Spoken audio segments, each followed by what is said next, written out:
क्या सुनीता विलियम्स भाप बन जाएंगी?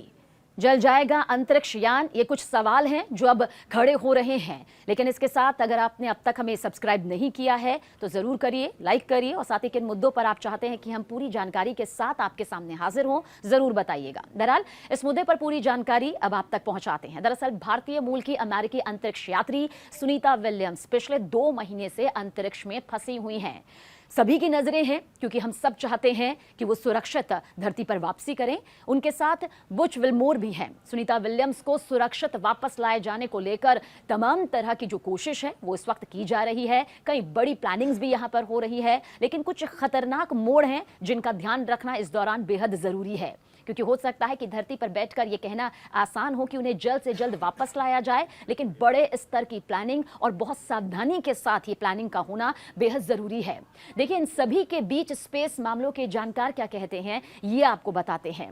दरअसल स्पेस मामलों के जानकार और पूर्व अमेरिकी सैन्य कमांडर रूडी रिडोल्फी ने 3 आशंकाएं जताई हैं। ये 3 आशंकाएं जो है वो हर एक आम इंसान को जाननी चाहिए।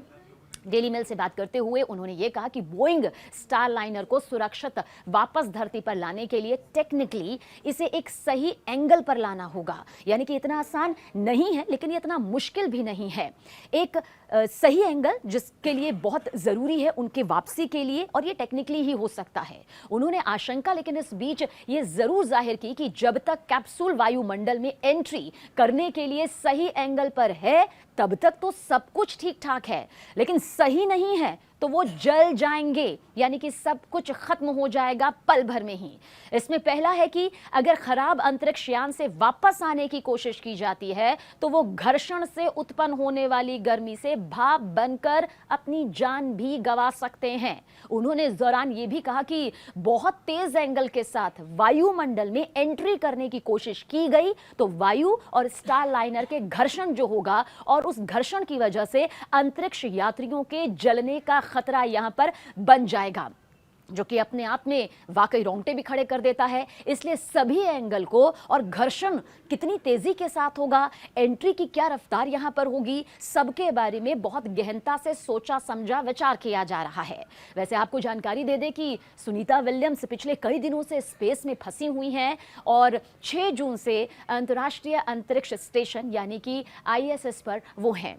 बोइंग स्टारलाइनर मिशन का मकसद नासा के भविष्य के मिशन के लिए अंतरिक्ष यात्रियों और कार्गो को पृथ्वी की निचली कक्षा में ले जाना है। इस स्पेस फ्लाइट का मकसद ये प्रमाणित करना है, साबित करना है कि अंतरिक्ष यान आसानी से नियोजित तरीके से स्पेस स्टेशन तक जा सके और फिर आ भी सकते हैं। ये मकसद यहां पर है।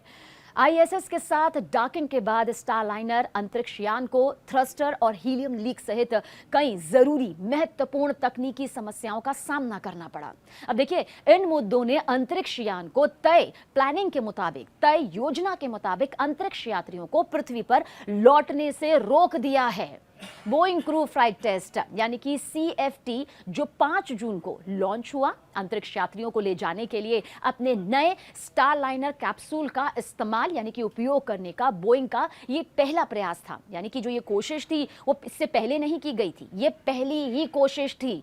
और ये जो मिशन था नासा के वाणिज्यिक क्रू कार्यक्रम का बहुत ही खास हिस्सा था, जिसका उद्देश्य निजी उद्योग के साथ साझेदारी के जरिए कम पृथ्वी की कक्षा तक पहुंचने का जो विस्तार है, ये इसका मकसद यहां पर रहा।